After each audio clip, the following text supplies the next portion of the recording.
A nuclear standoff, student uprisings, and the drumbeat of war growing louder by the day. Iran is facing its most dangerous moment in decades, and the world is watching. Let's start with the nuclear deal, or the lack of one. Iran is sitting on a 300 kilogram stockpile of highly enriched uranium, and it has refused to give it up. But in a last-ditch attempt to avoid a military confrontation, Tehran is now offering to lower the purity of that uranium from 60% enrichment, dangerously close to weapons grade, down to 20% or below, under the watchful eye of the International Atomic Energy Agency. Iranian Foreign Minister Abbas Araghchi insists one thing is non-negotiable: the uranium stays inside Iran. No exports, no overseas consortium, no deal with Russia. The nuclear material, he says, will not leave the country. But Washington wants more, much more. The U.S. is pushing for zero enrichment.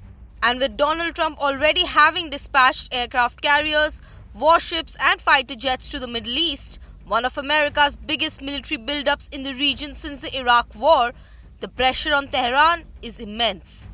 Trump has set a deadline, 10 to 15 days for Iran to come to the table or face, in his words, really bad things. And if the nuclear standoff wasn't enough, Iran is now burning from within. 40 days after a brutal government crackdown left an estimated 30,000 people dead in some of the worst domestic unrest Iran has seen in decades, students are back on the streets. Protesters gathered at Tehran University and campuses in Mashhad, which had reopened for the new academic term. Chants of death to Khamenei and death to the dictator echoed across campuses. Videos geolocated to university grounds showed tight security, Basij militia members, and confrontations with pro-regime groups.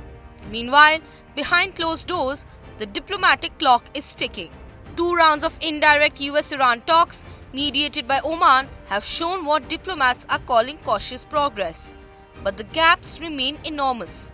When Omani mediators handed Iran a U.S envelope containing missile-related proposals, Foreign Minister Araghchi reportedly refused to even open it and handed it straight back. Iran is expected to submit a written counter-proposal within days. But former U.S diplomat and Iran specialist Alan Ayer put it bluntly: both sides are sticking to their guns. Unless the U.S and Iran walk back from their red lines, which I don't think they will, nothing meaningful can emerge. Israel believes the gaps are unbridgeable. Gulf nations are quietly preparing for military confrontation, and Trump, by his own admission, is considering a limited strike to force Iran's hand.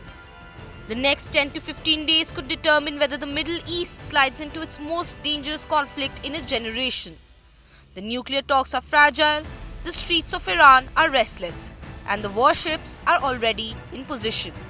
The world is holding its breath. With the Bagnan Datta, Bureau Report, India Today Global.